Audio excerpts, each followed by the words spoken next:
नमस्कार, मी अक्षय पुजारी आणि आजच्या नव्या कोऱ्या व्हिडिओमध्ये फुल ऑन एनर्जी सहित तुम्हा सगळ्यांचं स्वागत आहे. आणि आपला आजचा जो व्हिडिओ आहे तो आहे फ्रिक्वेंटली डिमांड केल्या गेलेल्या टॉपिकवरती. आणि तो म्हणजे स्विंग ट्रेडिंगसाठी जे स्टॉक्स आहेत त्याचा चार्ट नेमका अनालाइज कसा करायचा. सो मुळात प्रश्न असा आहे की स्विंग ट्रेडिंगसाठीचे जे स्टॉक्स आहेत ते खूप ठिकाणी अवेलेबल असतात, पण नेमका स्टॉक घेण्याआधी मी त्या स्टॉकच्या चार्टमध्ये काय बघू जेणेकरून हा स्टॉक मला खूप चांगलं प्रॉफिट देऊन जाईल. तर हेच आपण आजच्या व्हिडिओमध्ये अगदी साध्या सोप्या भाषेत आणि बिगिनर्स पासून ॲडव्हान्स अशा सगळ्या लोकांना ॲप्लिकेबल असेल अशा पद्धतीने बघणार आहे. मुळात या संदर्भातला मला वाटणारा प्रॉब्लेम मी आधी तुम्हाला सांगतो. खूप जणांचे चार्ट्स मी जेव्हा बघतो, त्याचे स्नॅपशॉट बघतो किंवा लाईव्ह ॲनालिसिस बघतो, तेव्हा मला असं वाटतं की ते चार्टमध्ये ना खूप सारी खिचडी झाली. म्हणजे प्राइस ॲक्शन एक वेगळ्या लेवलला आहे, त्यासोबत हा इंडिकेटर आहे, त्यासोबत व्हॉल्यूम आहे, त्यासोबत खूप सारे इंडिकेटर्स, या सगळ्याची सरमिसळ भेळ खिचडी अशी झाली. आणि या सगळ्यामुळं ॲनालिसिस पॅरालिसिस होतो आणि नेमकी बघायची गोष्ट राहून जाते. आणि त्यामुळे आपल्यासमोर डिसिजन मेकिंग रिलेटेड एक डायलेमा निर्माण होतो. पण या सगळ्यावरचं सोल्युशन म्हणजे एक 3 सेटअप फॉर्म्युला मी तुमच्यासाठी घेऊन आलोय. फक्त या 3 गोष्टी तुम्हाला चार्टमध्ये बघायच्या, टेक्निकली अॅनलाइज करायच्या, ज्या खूप बेसिक आहेत. आणि त्या बघितल्यानंतर तुमच्या मनामधला जो डाऊट आहे हा 90% पेक्षा जास्त क्लिअर झालेला असेल की हा स्टॉक घ्यावा की न घ्यावा. आणि हे तर झाले टेक्निकल पॅरामीटर्स. पण फंडामेंटल फ्रंटवरती आपण स्टॉक कशा पद्धतीने बघू शकतो हे पण मी व्हिडिओच्या शेवटी तुम्हाला सांगणार आहे. त्यामुळे स्टे ट्यून. याच सोबत मी तुम्हाला 2 असे बोनस इंडिकेटर्स देणार आहे जे कम्प्लिटली फ्री आहेत वापरण्यासाठी. पण ते इंडिकेटर्स तुमची लाईफ खूप इझी करू शकतात. आणि या इंडिकेटर्समुळे तुमच्या चार्टवरती सो कॉल्ड गर्दी होणार नाही याची सुद्धा तुम्ही खात्री बाळगा. चला तर मग इंट्रो लय मोठा झाला, आता आपण सरळ जाऊया स्क्रीनवरती आणि चार्ट्स बघूया. आपण जे 3 महत्त्वाचे ॲनालिटिकल फॅक्टर्स बघणार आहोत त्यापैकी सगळ्यात पहिला फॅक्टर म्हणजे रेझिस्टन्सचं चेकिंग करणे. आणि हे रेझिस्टन्सचं चेकिंग करण्यासाठी आपण आलो आहोत आता ट्रेडिंग व्ह्यूच्या प्लॅटफॉर्मवरती. जर तुम्ही डेस्कटॉप किंवा लॅपटॉपवर चार्ट बघत असाल तर तुम्ही ट्रेडिंग व्ह्यूची साईट ओपन करू शकता. आणि जर तुम्ही मोबाईल किंवा टॅबवरती ट्रेडिंग व्ह्यू वापरायचा असेल तुम्हाला तर तुम्ही ट्रेडिंग व्ह्यूचं ॲप इन्स्टॉल करू शकता प्ले स्टोअर किंवा ॲप स्टोअरवरून. सो सगळ्यात आधी आपण बघूया ज्युबिलंट इनग्रेव्हियाचा चार्ट. सध्या स्क्रीनवर जे चार्ट्स अवेलेबल आहेत त्यापैकी 2 ते 3 चार्ट्स आपण डिस्कस करणार आहे तुम्हाला संपूर्ण क्लॅरिटी येण्यासाठी या प्रोसेसची. सो जेव्हा आपण हा चार्ट बघतो डेली टाइम फ्रेमवरती तेव्हा आपण अशी ऑब्झर्वेशन करू शकतो की हा एक ओव्हरऑल रेझिस्टन्सचा झोन आहे किंवा ही फेज आहे जिथून स्टॉकने बऱ्याच वेळेला रेझिस्टन्स घेतलाय आणि त्याच्यावरती फायनली चांगल्या व्हॉल्यूम सहित इथे ब्रेक दिलाय स्टॉकने. म्हणजेच ही जी कॅन्डल आहे ही ब्रेकआउट कॅन्डल आहे, याच्यावरती आपण बाय करू शकतो, या खाली स्टॉप लॉस ठेवू शकतो आणि चांगली स्विंग ट्रेडिंगची पोझिशन बिल्ड करू शकतो. सो हे जे रेझिस्टन्स चेकिंगचं टेक्निक मी तुम्हाला सांगणार आहे त्यासाठी आपण काय करूया, ही कॅन्डल मार्क करून ठेवू की हा ब्रेकआउट आपण कोणत्या तारखेला स्पॉट केला होता. तर टेंटेटिव्हली आपण बघू शकतो की हा जो ब्रेकआउट आहे हा 10 एप्रिलच्या आसपास आहे. इथे खाली आपल्याला डेट सुद्धा व्हेरीफाय करता येईल. 10 एप्रिलच्या आसपास हे ब्रेकआउटचं स्ट्रक्चर तयार झालेलं होतं. तर आता यापुढे तुम्हाला जेव्हा असं एखादं ब्रेकआउटचं स्ट्रक्चर दिसेल तेव्हा इमिजिएटली त्या ब्रेकआउटच्या बेसिसवरती बाय करण्याआधी फक्त ही एक स्टेप ॲड करा तुमच्या अनालिसिसमध्ये. तर आता ज्युबिलंट इनग्रेव्हिया जो आहे हा डेली टाइम फ्रेमवरती, हा तुम्हाला फक्त टाइम फ्रेम जो आहे हा एक टाइम फ्रेम वाढवायचा आहे, म्हणजे डेलीवरून वीकलीवरती जायचं आहे. आणि जेव्हा वीकली टाइम फ्रेमवरती जातो तेव्हा तुम्हाला एक साधा सोपा इंडिकेटर इथे ॲड करायचा आहे, ज्या इंडिकेटरचं नाव आहे support and resistance levels with breaks. आणि हा लक्स ॲल्गोचा इंडिकेटर आहे. 21,332 लोकांनी आतापर्यंत हा इंडिकेटर आपल्या चार्ट्सवरती ॲड केलाय. त्यामुळे या बेसिसवरती तुम्ही व्हेरीफाय करू शकता की तुम्ही जो इंडिकेटर ॲड करताय तो बरोबर आहे की चुकीचा आहे. तर हा इंडिकेटर आपल्यासाठी काय करतो, सपोर्ट आणि रेझिस्टन्सचे जे फ्रेमवर्क्स आहेत हे आपल्यासाठी मार्क करायचा ट्राय करतो. सो हे जे सपोर्ट आणि रेझिस्टन्स आहेत हे आपण ज्या वेळेला बघतो तेव्हा आपल्या लक्षात काय येतं, आपण मार्क केलेली जी कॅन्डल आहे 10 एप्रिलची, ही तुम्हाला तारीख दिसत असेल 10 एप्रिल, 8 एप्रिलचा आठवडा जो आहे आपण जो मार्क केलेला होता ॲरो तो तुम्हाला इथे दिसेल ब्लू कलरचा. आणि इथे आपल्याला काय दिसते की वीकली टाइम फ्रेमवरती एक मेजर रेझिस्टन्स आहे इथे. आणि त्यामुळे इररिस्पेक्टिव्ह ऑफ द फॅक्ट की डेली टाइम फ्रेमला खूप चांगला ब्रेकआउट या स्टॉकने दिला असेल तरी सुद्धा वीकली टाइम फ्रेमवरती मात्र हा स्टॉक एक रेझिस्टन्स फेस करतोय. सो जर एखादा स्टॉक डेली टाइम फ्रेमवरती भले ब्रेकआउट देत असेल पण वीकली टाइम फ्रेमवरती तो स्टॉक जर रेझिस्टन्सच्या झोनमध्ये असेल, रेझिस्टन्स फेस करत असेल तर तो स्टॉक वरती जाण्याचे चान्सेस बऱ्यापैकी कमी असतात. आणि तसंच काहीच आपल्याला या स्टॉकमध्ये बघायला मिळते. इथे स्टॉकने ब्रेकआउट तर दिला पण हा डेली टाइम फ्रेमवरती एक पद्धतीचा फेक आउट प्रूव्ह झाला. आणि हा फेक आउट प्रूव्ह झाल्यामुळे काय झालं, ज्या ज्या लोकांनी 540च्या आसपास यामध्ये पोझिशन ॲड केली ते सरळ पूर्णपणे खाली आले जवळजवळ 460 पर्यंत. म्हणजेच मोस्ट ऑफ द ट्रेडर्सचा इथे स्टॉप लॉस ट्रिगर झाला, स्टॉप लॉस वाजला आणि तो स्टॉप लॉस घेऊन सगळ्यांना ट्रॅप करून त्यानंतर स्टॉक वरती गेला.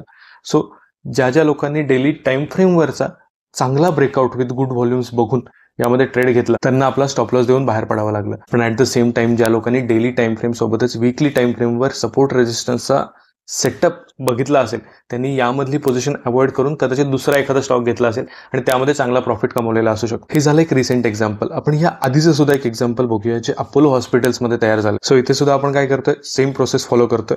अपोलो हॉस्पिटल्सचा डेली टाइम फ्रेम आहे आणि इथे सुद्धा एक प्रकारचा एक चांगला ब्रेकआउट आपल्याला दिसू शकतो, ज्याची तारीख जर आपण टेंटेटिव्हली बघितली तर ती आहे 25 नोव्हेंबरच्या आसपास. 25 नोव्हेंबरला एक चांगला ब्रेकआउट आहे असं आपण म्हणू शकतो.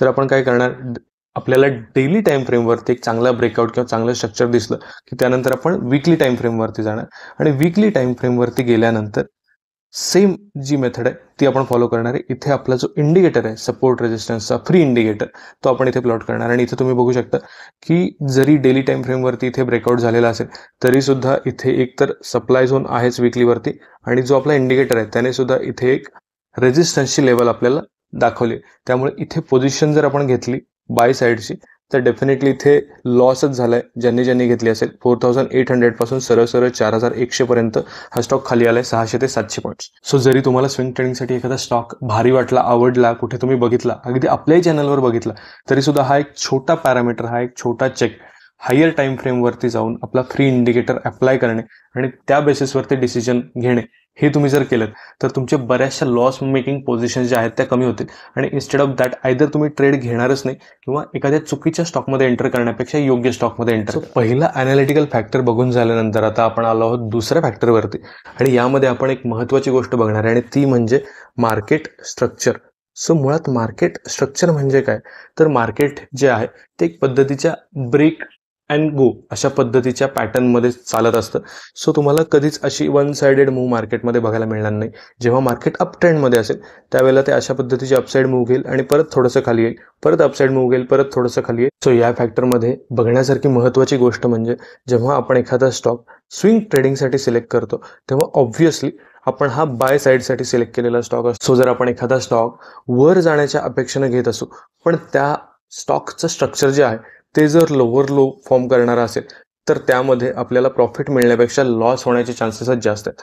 सो तुम्ही जेव्हा केव्हा एखादा चार्ट ओपन करून बघाल त्यावेळेला तुम्हाला फक्त एकच गोष्ट व्हेरीफाय करायची आहे, खूप बेसिक तुमच्या लेवलला, आणि ती म्हणजे स्टॉकची जी काही मूव्ह सध्या दिसत आहे, तुम्हाला जो काही चार्ट दिसतोय त्यामध्ये तुम्हाला हायर हाईज आणि लोअर लोज प्लॉट करायचे आहेत. म्हणजे त्याचा लास्ट हाय कोणता होता, त्याचा लास्ट लो कोणता होता, अशा पद्धतीचे मूव्स तुम्हाला प्लॉट करायचे आहेत. आणि हे प्लॉट केल्यामुळे तुमच्या लक्षात येईल की सध्या स्टॉक जो आहे हा अप ट्रेंडमध्ये जाणार आहे की सध्या स्टॉक जो आहे हा डाऊन ट्रेंडमध्ये जाणार आहे. बऱ्याच वेळेला बरेचसे स्टॉक्स साईडवेज मुवमेंटमध्ये सुद्धा कॅच झालेले असतात आणि अशा साईडवेज मूव्हमध्ये कॅच झालेले जे स्टॉक आहेत यामध्ये आपण स्टक होऊ शकतो आणि बरेच महिने आपल्या पोझिशनमध्ये प्रॉफिट मिळणार नाही अशी सुद्धा सिच्युएशन येऊ शकते. आता तुमच्यापैकी काही जणांचं म्हणणं असं असेल की जेव्हा आपण ब्लँक शीटवरती हाय लो लेवल स्पॉट करतो त्यावेळेला ते खूप सोपं असतं, पण जेव्हा आपण लाईव्ह मार्केटमध्ये आहोत तेव्हा हे कसं शोधायचं, कारण तिथे बरंचसं कन्फ्युजन असू शकतं. तर त्यासाठी तुम्ही काय करायचं, एक साधा सोपा इंडिकेटर आहे पिवॉट्स HL नावाचा आणि हा ट्रेडिंग व्ह्यूवरती इझिली अवेलेबल आहे. तो तुम्हाला फक्त ॲड करायचा आहे आपल्या चार्टवरती. तो काय करेल, लेटेस्ट स्विंग हाय आणि लो हे तुमच्यासाठी स्पॉट करून देईल.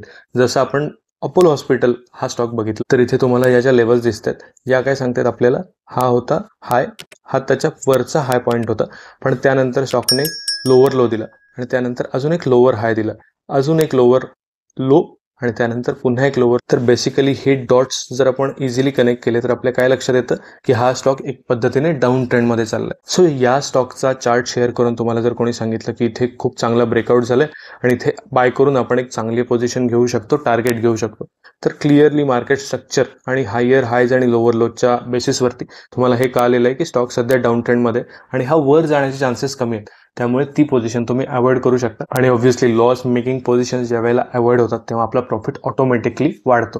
आणि हा जो इंडिकेटर आहे पिवॉट्स HL, याच पद्धतीचे इतर सुद्धा बरेचसे इंडिकेटर्स अवेलेबल आहेत ट्रेडिंग व्ह्यूवरती, ते सुद्धा तुम्ही तुमच्या लेवलला ट्राय आणि टेस्ट करू शकता. आणि फक्त 1-2 चार्ट्सवरती हा इंडिकेटर बघितला आणि आपण लगेच वापरायला सुरू केलं असं करू नका. किमान 25, 30, 50 चार्ट्स तुमच्या डोळ्याखालून जाऊ देत.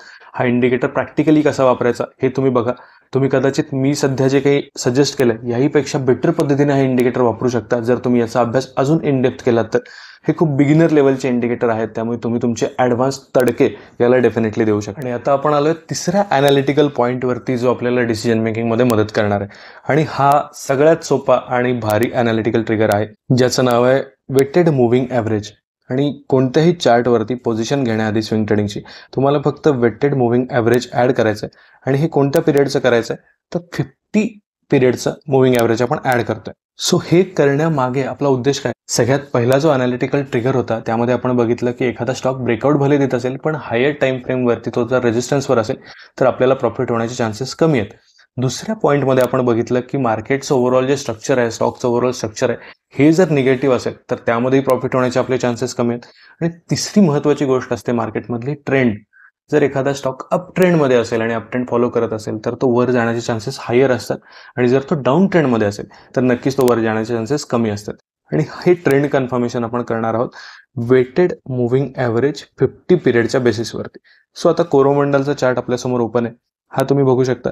जर एखाद्या स्टॉकने चांगला ब्रेकआउट दिला आणि तरीसुद्धा तो जर मूव्हिंग ॲव्हरेजच्या खाली ट्रेड करत असेल तर त्याचा टेम्पररी जो ट्रेंड आहे हा डाऊन ट्रेंड असल्यामुळे खाली येण्याचे चान्सेस जास्त असतात. अशा सिच्युएशनमध्ये बेअर्स जास्त स्ट्रॉंग असतात स्टॉकमध्ये.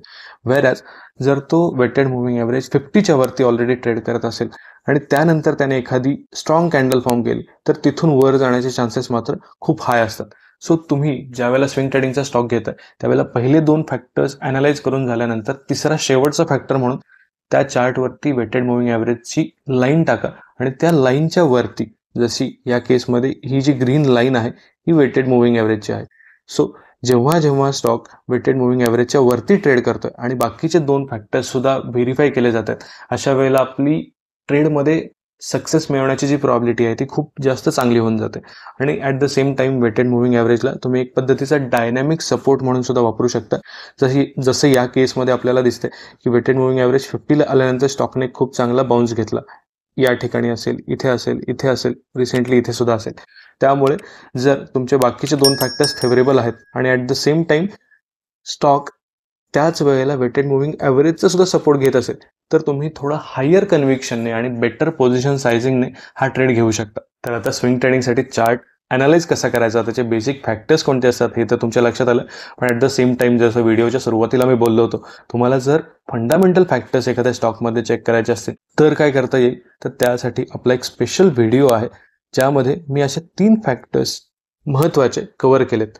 कोणताही स्टॉक घेण्याआधी 3 महत्त्वाचे फॅक्टर बघून जर आपण एंट्री घेतली तर त्या पोझिशनमध्ये आपली प्रॉफिट मिळवण्याची प्रॉबिलिटी जास्त होऊ शकते. आणि आजचा व्हिडिओ प्लस हा व्हिडिओ हे दोन्ही व्हिडिओज एकत्र जर तुम्ही अप्लाय केलेत बऱ्याचशा स्टॉक्सवरती, बऱ्याचशा कंपनीजवरती तर तुम्ही जे ट्रेडिंग आणि इन्व्हेस्टिंग डिसिजन घेताय हे खूप बेटर पद्धतीने घेऊ शकाल अशी मला तरी नक्की खात्री वाटते, अशी मी आशा करतो. आणि आपल्या चॅनलवरती खूप वेगवेगळ्या प्रकारचे लर्निंग रिलेटेड कॉन्टेंट मी रेग्युलर बेसिसवरती आणत असतो. त्यामुळे आपले इतर व्हिडिओ चेक करायला विसरू नका.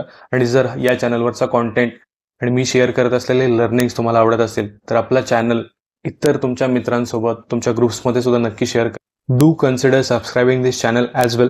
आणि आजच्या व्हिडिओ सहित आपण टप्पा पार केलेला एक महत्त्वाचा तो म्हणजे 200 व्हिडिओज पूर्ण करण्याचा. हा आपल्या चॅनलचा 200वा व्हिडिओ आहे. त्यामुळे मेक शुअर की तुम्ही या व्हिडिओला भरभरून प्रतिसाद आणि प्रेम द्याल आणि आपल्या चॅनलला तुम्ही देत असलेला अफलातून रिस्पॉन्स असाच सुरू ठेवा. आपण परत भेटूया पुढच्या आठवड्यामध्ये अजून एक इंटरेस्टिंग कॉन्सेप्ट, अजून एक इंटरेस्टिंग व्हिडिओ घेऊन. अंटिल देन बाय बाय आणि थँक्यू व्हेरी मच.